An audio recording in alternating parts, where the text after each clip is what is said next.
Hey guys, this is Captain Frugal reporting for duty for another episode of Cover Battle. I haven't done one of these in quite a while. I didn't realize how long of a time it's been, and so I decided to do another one. Today we're going to do some Wonder Woman from 1987 to 1988. First, we're going to start with Wonder Woman Volume 2, number 10. This came out in November of 1987.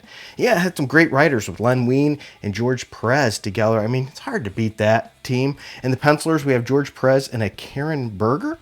I'm not as familiar with Karen Berger, but maybe I should be. But here's this cover. This cover gets a little bit of a special bonus because it's a special fold-out cover. So this might not be the most fair episode. So for those of you that are unfamiliar with Cover Battle, what we do in Cover Battle is we look at 3 different comic books, and we just imagine we're going back in the day where you went to the comic shop and you just happened to look at the covers, and based on the covers alone, you'd buy a comic book.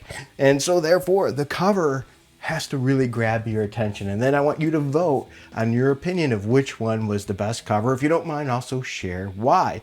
Also, before we get too much into this video is sponsored by my wallet. Yeah, in other words, I'm sponsoring this video myself. All the dollars come out of me.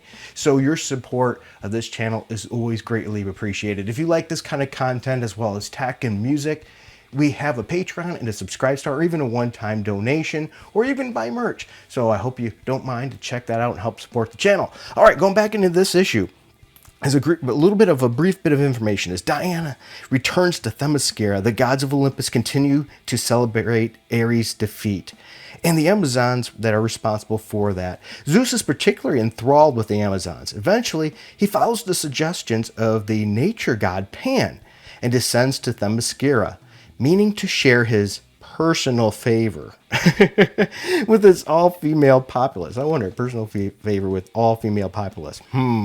This does not go unnoticed by Artemis, who enlists Athena and Hera as allies against Zeus' lust. So this was a pretty fun issue. And as I said, it has a little bit of an unfair advantage because it's a special fold-out cover. Now, right off the bat here, it looks pretty awesome, but let's fold that out. So you might have been wondering why it was looking the way it did. So here we go.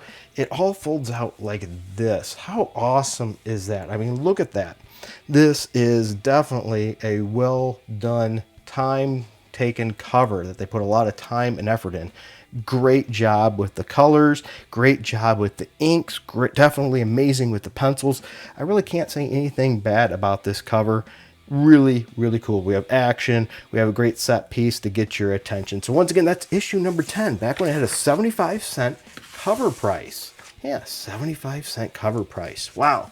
Let's look at the next issue. Let me grab that one. And that's going to be issue number 11. This one, we're not going to go with such a happy-go-lucky cover, if you will. This one looks pretty eerie, so if you like dark and eerie stuff, this one might be for you. Challenge of the Gods Part 2. Yeah, this is from the Challenge of the Gods series, from Volume 2 of Wonder Woman. This one also came out in 87, happens to be of December. And I look at that, look at the shock and fear on her face. I mean, that's really, really, really good detail and attention to detail. I really, really think this cover is gripping. I mean, you see that and you're like, oh, crap is going down. So that is a pretty neat one. This has the same creative team as the last issue. And in this one, knowing that beheading cannot kill the Hydra, Diana ties the monster in place with a lasso of truth. You know, the good old lasso of truth. Boy, imagine if she put that lasso around us, what we would say. She then pierces its heart with a volley of arrows. Yeah, pretty awesome and pretty brutal. The Hydra, however, does not die easily. As Diana retrieves her lasso, it hits her with one last gout of flame, knocking her unconscious and destroying most of her weapons. Nevertheless, Diana has survived Hephaestus' challenge. Next comes that of Morpheus, who defies the princess to overcome her fatigue and rouse herself. So, that's just a quick little brief instant there. But here's number 11, that cover. Man, I mean, great period of time for Wonder Woman. So once again, issue number 11. Now let's check out the next issue in our cover battle. I don't think there's a bad cover in this bunch, to be honest with you. So here we are. Let's take a look at this one. So the lighting effects you have here, so you don't see all the colors that don't pop up. Look, we got Wonder Woman with a pistol. Yeah, that's awesome. She's got the gun there. She's ready to shoot. This one is January of 1988. So we just turned to the next year. We have all these hands coming out. So we have a 1 point perspective from right here, everything out. Really draws the eye. Matter of fact, the last issue, issue that I went over, issue number 11, also had a single point perspective here from the middle as well. Everything would go out. I tend to think that 1 point perspectives tend to grab attention really, really well. So in this issue, once again, we have the same creative team as before. In this one, while preparing for his father's funeral, Steve tells Etta that the story of his disappeared mother, Diana Rockwell. Meanwhile, Wonder Woman receives the same story, but it's much expanded and received from the strange warrior beneath the mascara. This warrior, the Amazon princess soon learns, is none other than the spirit of Diana Rockwell herself, getting a lot more intrigue into the story. So here we are, 3 awesome issues of Wonder Woman, and we could only pick one. So I'm going to move this aside. We're going to put up the 3 covers here. Once again, this is cover battle. That's the fun of it. I know it can't always be easy, right? Sometimes these are going to be some pretty hard challenges. So we have issue number 10, we have issue number 11, and we have issue number 12. If you could only buy one, buy the cover. Which one would you get? I know this one, I think, to me, is a really, really tough challenge. Maybe for you, it's not.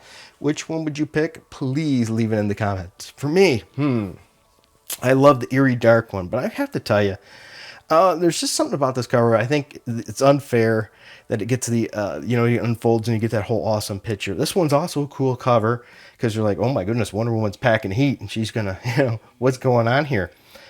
But if I could only choose one, I think it's unfair. I would choose this one too because it says the challenge of the gods begins. So it'd be the first part of a story. So I'd want that. Plus that fold out cover. It was just absolutely amazing. So for me, it's going to have to be number 10 with the special fold out cover. What is your choice? Let me know in the comments. Let me know maybe why I'm wrong, why your choice is different, and what your thoughts are. Once again, please be kind to everybody. If they have a different view than you, that's okay. This is subjective. It's all right. And if you want to help out the channel, please do. We greatly appreciate all help possible. Even one of the best ways to help the channel is just by watching these videos like you did right now up to this point and sharing it. Like it. Give it a thumbs up. We need all the help we can get because the YouTube algorithm has not been friendly to us for a while now. It's been really beating us down, and we can use your help. All right, everybody. Thank you for your time. And until next time, keep it frugal.